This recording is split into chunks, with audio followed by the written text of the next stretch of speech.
था गांव का पुराना सब स्टेशन। अरे भाई, ये कैसा गांव है?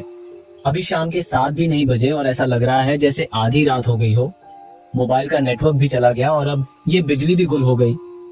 समीर, जो शहर से इस गांव में बिजली की व्यवस्था सुधारने आया एक युवा इंजीनियर था, तभी उसे बाहर से कुछ लोगों की हंसने बोलने की आवाजें आईं। वह बाहर निकला। गांव का एक पीपल का पेड़ था जिसके नीचे कुछ बुजुर्ग और नौजवान बैठे थे। समीर उन लोगों के पास गया।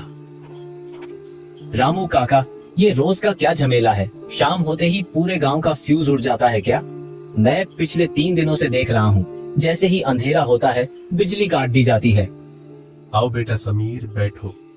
शहर के लोग घड़ी देखकर चलते हैं, पर ये गांव डर की आहट सुनकर चलता है। यह बिजली हम नहीं काटते, यह की बिजली अपने आप बुझ जाती है। और यकीन मानो, इस अंधेरे में ही सबकी भलाई है। हाँ साहब, बिजली आएगी तो वो सब दिखने लगेगा जिसे कोई देखना नहीं चाहता। क्या काका आप भी इन अंधविश्वासों में पड़े हैं? मैं कल सुबह ही उस पुराने पावर हाउस जाऊंगा और देखूंगा कि आखिर गड़बड़ कहाँ है। हो सकता है कोई तार ढीला हो या ट्रांसफार्मर पुराना हो गया हो। समीर की बात सुनते ही वहां बैठे सभी लोगों के चेहरे का रंग उड़ गया। हंसी मजाक अचानक एक डरावनी खामोशी में बदल गया।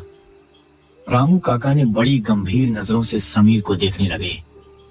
बेटा, तुम यहाँ नए हो, इसलिए तुम्हारी बातों का बुरा नहीं मानेंगे, पर एक बात गांठ बांध लो, उस पुराने पावर हाउस की तरफ जाने वाला रास्ता मौत का दरवाजा है। वो रास्ता उस कुएं के पास से होकर गुजरता है जहां सालों पहले एक हादसा हुआ था। वो जगह अब इंसानों की नहीं रही। वहां हवा भी रुक जाती है और परछाइयां अपने आप चलने लगती है। काका, मैं यहाँ काम करने आया हूँ, डरने नहीं। कल सुबह मैं वहां जाऊंगा और आप देखेंगे कि शाम को पूरा गांव रोशनी से जगमगाएगा। समीर वहां से पैर पटकता हुआ अपने क्वार्टर की तरफ चल दिया। उसे लग रहा था कि गांव वाले आलसी हैं और काम न करने के बहाने बना रहे हैं।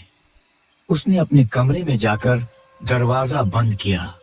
बाहर हवा तेज होने लगी थी। खिड़की के पुराने शीशे खड़खड़ा रहे थे। समीर ने सोने की कोशिश की, पर उसे बार बार ऐसा लग रहा था जैसे कोई उसके कमरे के बाहर नंगे पैर चल रहा हो, जैसे कोई गीले पैरों से बरामदे में टहल रहा हो। समीर उठा। उसने दरवाजा खोला और बाहर झांका। वहां कोई नहीं था सिवाय दूर जलती हुई एक अकेली मशाल के, जो गांव के आखिरी छोर पर धीरे धीरे हिल रही थी। उसे लगा शायद कोई ग्रामीण होगा। वह वापस आकर लेट गया, पर जैसे ही उसकी आंख लगी उसे एक बहुत ही ठंडी फुसफुसाहट सुनाई दी। साहब, क्या आप मेरी मदद करेंगे? मेरी माँ बहुत बीमार है। समीर हड़बड़ा कर उठा। पूरा कमरा खाली था। दिल की धड़कन तेज हो चुकी थी। उसने सोचा शायद ये उसका वहम है, पर तभी उसके दरवाजे पर 3 धीमी दस्तकें हुईं। समीर बिस्तर पर बैठा हुआ था।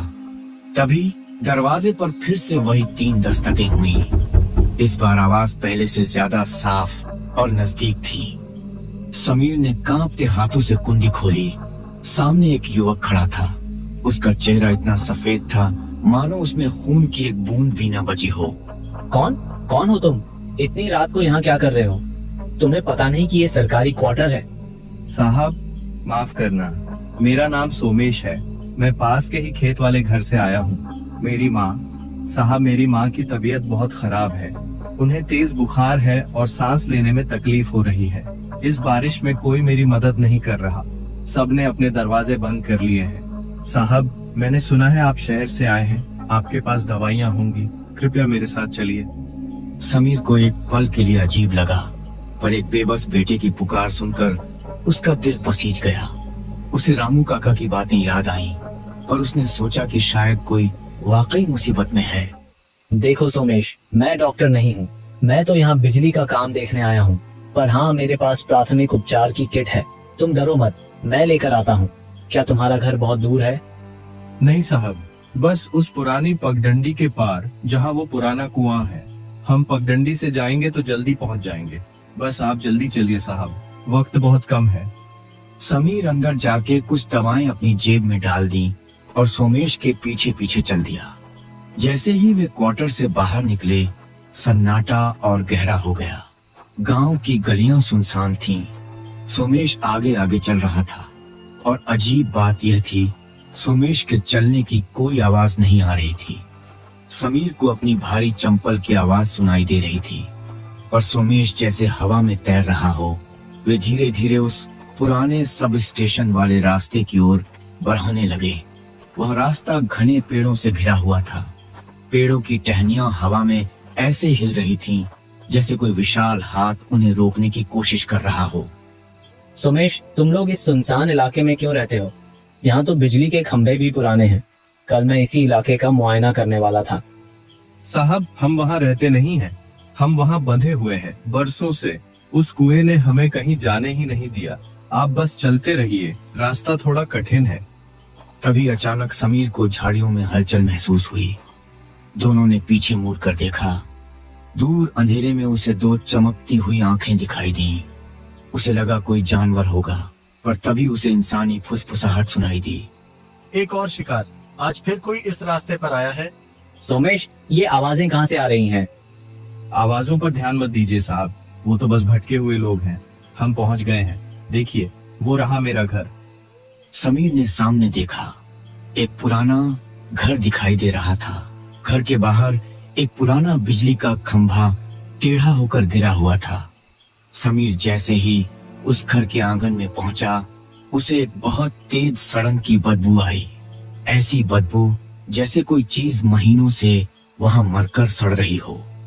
साहब, अंदर चलिए, माँ अंदर इंतजार कर रही हैं। और याद रखिएगा, अंदर जो भी देखें घबराइएगा मत, वो बस हमारी मजबूरी है। समीर का मन कह रहा था कि यहाँ से भाग जाए, पर उसके पैर जैसे जमीन से चिपक गए थे। अंदर का नजारा देखकर समीर के हाथ पैर कांप गए। कमरे के कोने में जहां मकड़ी के जालों और धूल की एक मोटी परत जमा थी, कमरे के अंदर की हवा इतनी भारी और बदबूदार थी कि समीर को सांस लेने में भी तकलीफ हो रही थी। वह सड़न की महक अब असहनीय हो चुकी थी। एक पुरानी लकड़ी की खाट बिछी हुई थी, जिस पर एक सफेद चादर से ढकी हुई आकृति लेटी थी। सोमेश, सोमेश, कहाँ हो तुम? यहाँ इतनी बदबू क्यों है? और ये तुम्हारी माँ, क्या ये सो रही हैं? कमरे में कोई जवाब नहीं आया। सोमेश, जो अभी तक समीर के ठीक बगल में खड़ा था, अब गायब हो चुका था। तभी खाट पर लेटी हुई उस आकृति में हलचल हुई। चादर धीरे धीरे नीचे खिसकी और एक अत्यंत बूढ़ी औरत का चेहरा सामने आया। उसका चेहरा झुर्रियों से भरा हुआ था, आंखें धंसी हुई थीं और रंगत बिल्कुल राख जैसी थी। उसने अपनी सूखी और पीली आंखें खोली और सीधे समीर की ओर देखा। आ गए बेटा?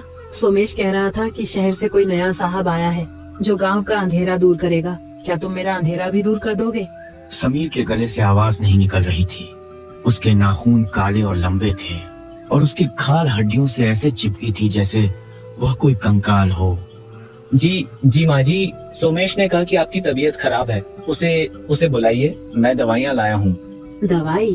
अब दवाइयों का वक्त गुजर चुका है बेटा, अब तो सिर्फ हिसाब का वक्त है। देखो देखो बाहर उस खंभे को, वो खंभा आज भी प्यासा है।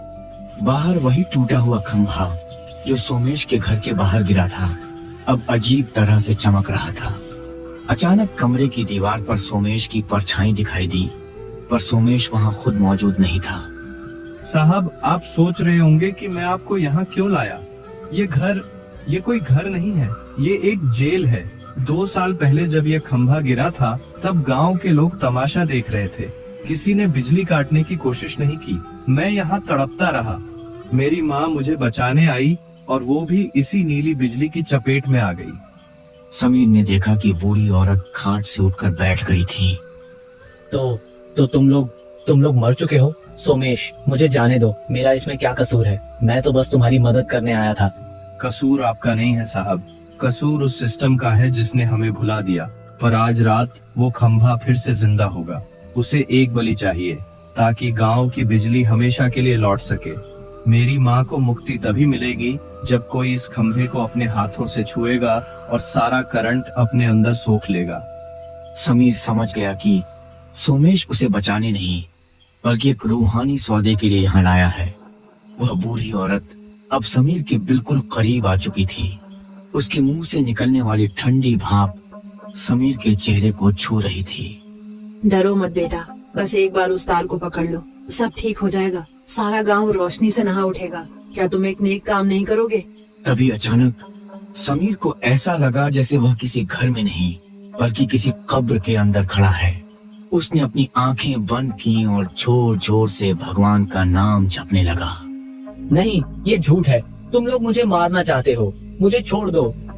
जैसे ही समीर ने अपनी आंखें खोली, उसने देखा कि सोमेश और उसकी माँ उसके सामने खड़े होकर उसे घूर रहे थे। उनकी आंखें अब पूरी तरह से काली हो चुकी थीं। तभी बाहर से एक जोरदार बिजली कड़की और पूरे घर में एक नीली रोशनी फैल गई। समीर ने देखा कि सोमेश का हाथ उसकी गर्दन की तरफ बढ़ा